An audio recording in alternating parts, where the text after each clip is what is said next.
So, it's not to be seen as something that's not your business. It should be seen as something that's integral to your business success. Yeah, absolutely right. Yeah, that's absolute gold. Hello and welcome to That Pharmacy blog, where we discuss all things to do with running pharmacies, but more importantly, how to make them great businesses. G'day everyone, it's Tim Shelton again from That Pharmacy blog, and continuing on our series of talking to pharmacy experts, we are extremely lucky to have with us today Andrew Whelan from AP Financial. G'day Andy. G'day Tim, thanks for having me on. No, it's an absolute pleasure, mate. Look, enough about me. I think you guys already know what AP Group can offer you as far as they're experts in the Australian pharmacy buying and selling landscape. But Andy has a special role within AP, and I think what we should do is let him introduce himself and what is his current role. So over to you, Andy. Thank you, Tim. So my role within AP is two-pronged. So I'm the General Manager of AP Group, and that responsibility entails... That'd be tough in itself with that lot in there, wouldn't it? So, it's an absolute rabble. Yeah, it would be. It's not easy. No. So that role entails principally ensuring that our business the fundamentals of our business are in shape. Yep. So that we're tracking towards our targets, that we've got the team focused in the right areas to make sure we're managing expenses, bringing in revenue, and doing the right thing by our customers. Mm-hmm. And the second part of my role is the finance manager. So, so what does that mean? So that involves helping purchasers secure finance to purchase a pharmacy, or helping them restructure their existing finance arrangements. That's true. To open up new opportunities for them, or I want to buy a second site or do a shop fit, or or improve the profitability of their current site. Yep. Or even restructure how their assets are financed to give them greater flexibility moving forward with unencumbering a property or unencumbering a business based on equity that you've got across your portfolio. Because maybe a lot of us have never dealt with a bank before. We've sort of a bit intimidated by that process because banks are big and corporate sort of giants and behemoths. And, and I guess you're acting as an advocate for us to help us get the best deal from the bank.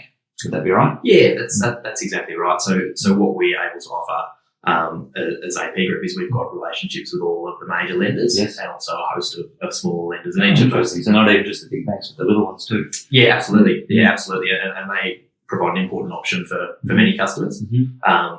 And what we find is across the gamut of the different lenders that are available, different lenders will suit different individuals at different times. Yep. Even across the four major banks, they've got different appetites to pharmacy in different regions, in different sizes. Depending on where they are and what situation, etc. Absolutely. And as those appetites can change over time as the industry changes and the bank's appetite changes for being in or out of a particular space. That's cool. All right, so Andy is your partner when it comes to dealing with your financial needs. So if you can go and try and work it out with the bank on your own, but I think that would be a long and frustrating process. Or you can get someone who's an expert to help prepare your documentation and and obviously make that process fit faster and smoother. Yeah, absolutely. I think the key thing is that what it does is it gives you access to all the lenders and it puts you, I guess, in the driver's seat in terms of having competition from the lenders for your business. So it could even increase your negotiating power a little bit. It absolutely does. It absolutely does, because if you're going to one bank and having one single conversation, that the incentive for that bank to do the absolute best thing by you and crawl over broken glass to get that business might not be there. Because the competitive pressure is not necessarily there for them. Once they know it's a tender process, then generally banks will put their best foot forward. And it is a relationship-driven industry as well. It absolutely is. And having a relationship and some continuity with... So it's not just robots, there's real people that make real decisions. Absolutely, absolutely. And it's also not... Price is very important in this market, but it can also be not the most important factor. You mean price of finance, do you mean? Price of finance, cost of interest rate, what your repayment structure looks like. Having a relationship with a lender where they can support you through the things that you want to do. You might be paying a little bit more on the interest rate possibly, or you may not, but having a lender who can support you through helping you take your business forward and take the next step. Well, it's the same way we run our pharmacies, isn't it, Andy? We price is obviously a factor. Obviously, you've got to be realistic, but we'd like to think that we offer more than just price. Absolutely. And there's also customer service and whether we can meet all the needs of the customer, not just the hip pocket. I think that's the same in finance. 100%. That's cool. So a lot of our listeners may not understand the concept of evaluation, and I thought lucky enough to have an expert on today. Can you just, in a minute, explain to me what a valuation is? Absolutely. So a valuation in the context of pharmacy is an independent bank panel valuation. And so what that is essentially getting an independent lens on your business that assigns a value to that. The banks then rely on that information and that value for how they loan funds. So a typical valuation would look like a review of the last 3 years of your financial data. So 3 years, and all of the key sort of competitive dynamics and everything that sit around your pharmacy. So, for example, do you have a small number of large customers, so nursing homes, for example, which would be seen as more risky as a mixed spread of... Is that because you could lose that large customer and then it affects your valuation? So that'll be valued differently to, say, a regular Mr. and Mrs. Jones coming in with scripts and things. That's right. Yeah, that's right. Yeah, the security of that income. Yeah, right. And so the valuers will arrive at what they call a future maintainable earnings figure for your business, which for all intents and purposes is your profit. Yeah. And then they'll assign a multiple to that, which they call a capitalisation rate. So it's like you times your profit by a number or a percentage or a factor, and that's how you arrive at the valuation of the pharmacy. Exactly right. Okay. Yeah. So obviously anything you can do to affect your profit has a great effect on your valuation. Enormous. Yeah. So if you can add 10 grand to your bottom line for a certain business improvement. Like, say you save 10 grand on stopping a wastage in your business, say. That would factor out to a much bigger number in your valuation. Absolutely. Yeah. You save $1,000 a year on your phone and internet bills, and it's probably worth $6,000 to you in your valuation. Yeah. So, with one phone call, guys, you can make $6 grand. So that's right. That's a pretty good hourly rate. I think we should get on that. Yeah, that's exactly right. Very good. That's a great explanation, and thanks for that. So, look, I've got a couple of questions that I wrote down for Andy, but feel free to talk about anything you want. But one of the things that I think people would love to know is how can you increase your valuation? Say you're a pharmacy owner right now. What would, say, a couple of things that people would do to make their valuation bigger? Sure. Yeah, sure. So I think starting with the things that will drive your numbers is most important. Right. So. And this is not necessarily a fix evaluation overnight, but the best businesses we see are the ones that have a clear point of difference, and the ones that focus on their customers. Yep. And that leads to winning more customers and generating more revenue. Obviously, each customer brings in another little bit of profit, which multiplies out, like you were saying. Exactly right. And a clear point of difference means as well that your customers are less likely to leave you. One thing that we know in pharmacy is the landscape will change. Yes. Competition will come, and it will come in intense forms at some times, and having a clear point of difference so our customers choose us for this reason, and then the competition can come and do what they do, and it will always hurt when they come, but if you give your customers a clear reason to keep coming back to you. Interesting. It's something you've touched on that I'm a passionate believer in, is that a lot of pharmacies try and be all things to all people at all times, and I actually think that dilutes your offer because you're not focusing on one key clear point of difference. You're actually just I think there's an old saying in business, a diluted focus is a diluted bank account. So so you'd say that'd be true. Absolutely. It's picking the small number of things that you can do better than anyone else and doing them well. And do you think like a lease would have a particularly big influence on your valuation? Yeah, it has an enormous influence. Yeah. The lease, we talked to Nick at a previous episode about leasing and how that works. So how does a lease affect valuation? Sure. So the lease it's something you're going to be committed to for a period of time, 5 plus years, and it'll be one of your biggest expenses along with your wages. Where it's super important is its security of tenure. So your premises is your business, so that's critically important from that point of view. So if you have to move, you're out of business. In some respects. You may. It's a very significant thing to relocate your business, particularly when it's forced. Like you may choose to do it, and there may be upsides for that. But, and then also, notwithstanding the fact that it's an enormous cost. So if you lock yourself into a lease for a non-economic cost, it's too expensive. You can't sustain it based on your turnover. That's going to really limit the value of your business, and presumably no one will buy it. That's right. And we see that with the pharmacies that we've got on the market, ones with big rent commitments, and inflexible landlords are very difficult to shift. So not only you need a good lease, you need a good landlord. That's an interesting point. That's right. Yeah, that's right. A commercial professional landlord that wants to see you succeed, I suppose. Yeah, and there's a lot of talk about shopping centres in this space and how that can be a challenge. Some of the best operators we see actually do operate in shopping centres, so it doesn't mean that that's necessarily a bad model. But certainly the flexibility that you can get outside of a shopping centre is appealing to some. Okay, that's interesting. Very good. So someone who's contemplating selling their business, this is something I wanted to ask you, is what would you do? What's one or two steps you might take if you're thinking in the next 12 months, I'm going to sell my business, I'm doing really well, I'm getting tired, or I want to chase other opportunities? What would you do? So if you're looking at a year out, I think, again, it's kind of going back to what are the things that drive your business and what's your customer offer, and what are the key things you can impact to improve your bottom line. And so this is something we've talked about before, but the 3 S's of stock, sales and staff. Triple S. Triple S. So that's stock, sales and staff, guys. Get that in your heads, because you'll hear that a lot from me and certainly anyone who's been in pharmacy for a while. It's absolutely critical. So your stock, essentially sort of what do you range and what do you offer to your customers, and then what general profit percentage does that, gross profit percentage does that drive at the end of it? Obviously super important. And so if you can move your gross profit by a point, that's going to be a better bet for you than saving $200 on your rubbish collection. So that's a big lever you can pull. It's a big lever. It's a big lever. Interesting. Your staff, having your staff motivated, and optimised in terms of the efficiency that your wage costs and how you staff your business. Staff, sales, and so your sales, your turnover, of course, driving turnover. Are you attracting that client, or are you really just sort of stagnating and not offering that specialist? And driving your sales gives you a license to do other things to improve your business as well as you grow scale. That creates more opportunity. So that would be the best preparation you can take a year out from selling, is making sure those factors are lined up. 100%. And you can probably advise people on where they should be on those numbers.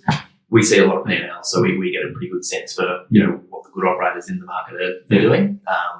So we can sort of look at a P&L and see where the opportunities. Is that a service that you could offer if someone was not currently owning a pharmacy, or did currently own a pharmacy, didn't want to necessarily sell the pharmacy? Would they be able to contact you and say, can you give me a bit of an opinion on my numbers? Are they within industry standards or something like that? Yeah, absolutely. So you wouldn't want to be doing 6 weeks of work on it, but could you at a rough glance say, oh, your staff's really out of control, you need to do something there?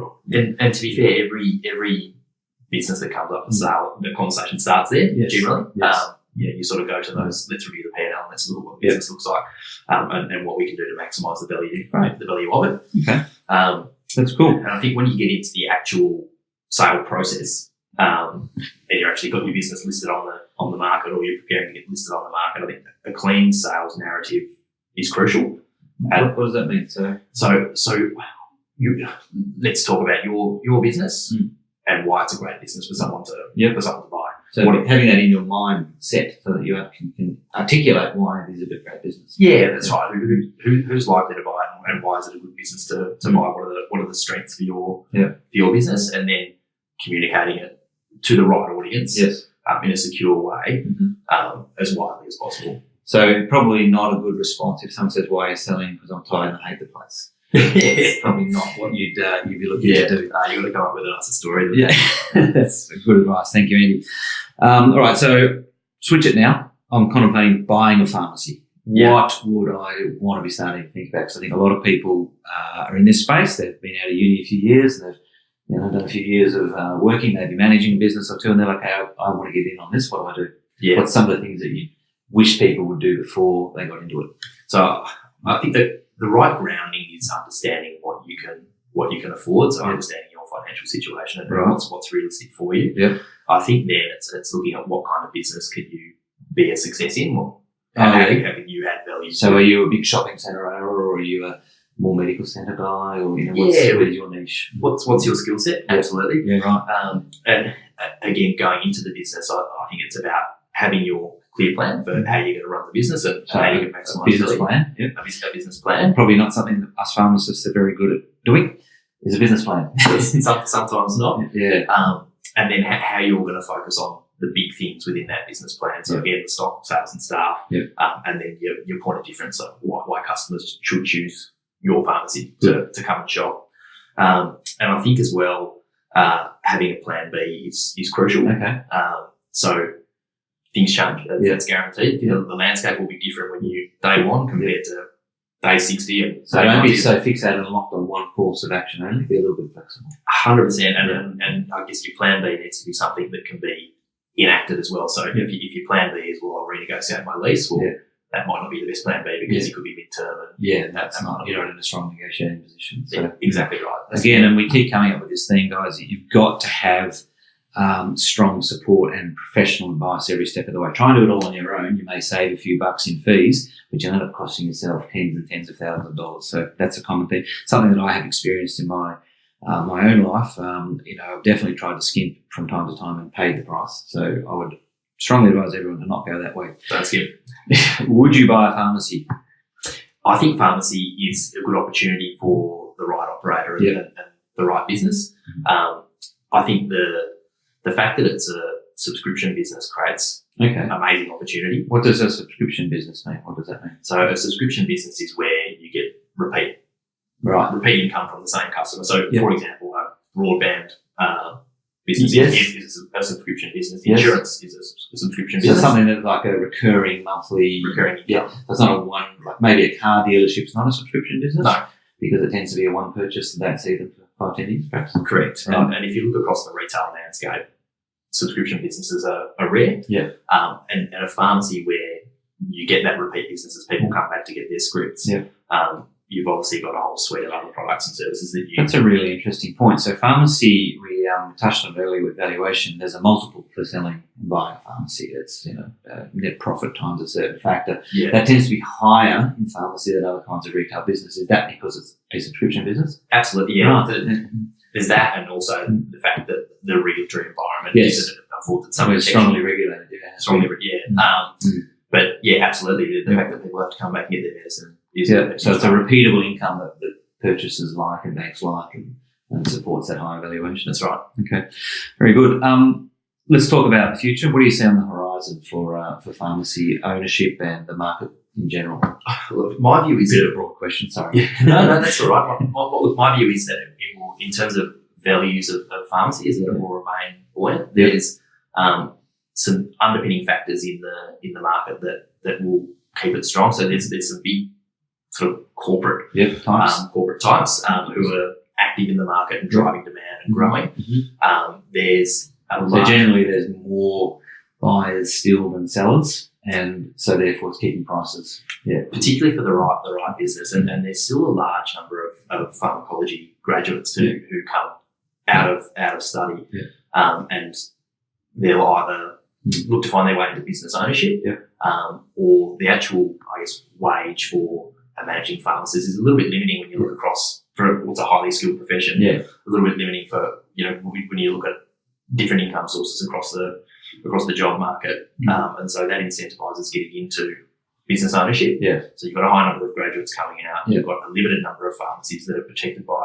regulation and in a way have a cap on ownership. A cap on volume, and so that creates sort of high demand factors and limited supply. That's encouraging because I'm a pharmacy owner myself, so it's good to hear that I haven't wasted my money. Yeah, that's right. And I guess there's downward pressures in the industry as well because there's PBS reforms and tightening margins. But notwithstanding that, there's enough of the fundamentals in the market that prop up values. Good news, guys. It's still a great industry to be in, and this is a guy that handles pharmacy finance all day long. So I think that's really encouraging for us. So look, I've kept you long enough, and I know you're extremely busy, and we're really grateful to come on today. But have you got any? I wanted to sort of mine your brain a little bit for a golden nugget. What would you say to a pharmacy owner / manager, somebody who wants to move into that space, or they find themselves managing a pharmacy now? What would you say to them is probably the one thing that they could optimise or do better? So we've talked a lot about, I guess, the key things that you need to manage within a business. So I won't go there. And sales but I think clean delegation is absolutely critical. Okay, what do you mean by that? So passing down the tasks to the people in your business who should best own them. So one, it gives them ownership of their particular role, and then they can take that and run with it. Mm-hmm. But also it creates space for you to focus on the big things. So if you're worrying about what all your staff members should be doing, they're probably going to be feeling micromanaged. You're not going to have the time to focus on that. So you've got no headspace for growth.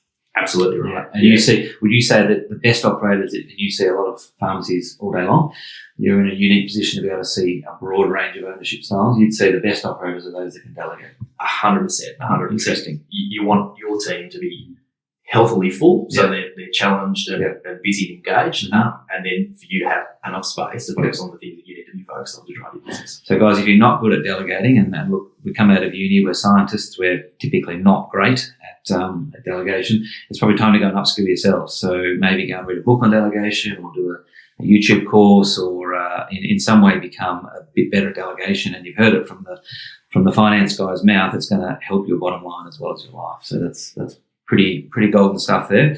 Okay, we're out of time, but can you just, before we go, can you think of a story or an example or some sort of story from the trenches that'll just teach someone something not to do, or perhaps what to do, or something that really made your hair curl? Well, a story from the trenches. I don't know about a story from the trenches, but I think for me, there's all the things that you can focus on within your business that's critically important, and you can never shy away from those things. But I think finding a mechanism to take time outside of the business. Okay. Again, to stay fresh. Yep. So you can do stuff inside the business really well, and you've got some balance. The old work-life balance there, yeah? Not something we're good at, really. And the more you immerse yourself in, and different people work different ways, so I'm completely understanding of that, but the more you immerse yourself in a single thing, often that inhibits the breadth that you have in your vision and how you operate. And when you've got the blinkers on, obviously you don't see it broadly, you don't capture opportunities as well as you. That's gold. That's gold. So, and again, we can go back. We live in a great age at the moment where we can actually find resources on how to get a better work-life balance, how to better take care of yourself. There's apps for your phone. There's, Calm and all those sorts of things. So it's not to be seen as something that's not your business. It should be seen as something that's integral to your business success. Yeah, absolutely right. That's absolute gold. Guys, look, we have been extremely lucky to have Andy on board with us today from AP Financial. Thanks for having me. It's been an absolute joy, and I really appreciate it. So again, just to summarise, Andy's role is to help you negotiate finance, and I believe not only even in pharmacy, you can do housing and things we do, all across commercial and residential. Say if you wanted to buy your own premises, perhaps, or if you're, that's what you'd handle that sort of stuff. Absolutely. We're always up for any conversation as well, and sometimes it's not something we can help with, and then we'll point people in the right direction. But across all commercial and residential finances is where we're. Excellent. I'll put Andy's link in the comments below, so you'll be able to get in contact with him if you're in that space. But mate, it's been an absolute pleasure. Good on you. Thanks, Tim. Thanks for having me. All right, see you later. Bye. Thanks for watching again, guys. Please click subscribe to catch up with our latest content. Look in the description below for links mentioned in this episode, and also keep an eye out for the secret episode by Norman Thurect, leading pharmacy accountant, in how to make more profit from your numbers.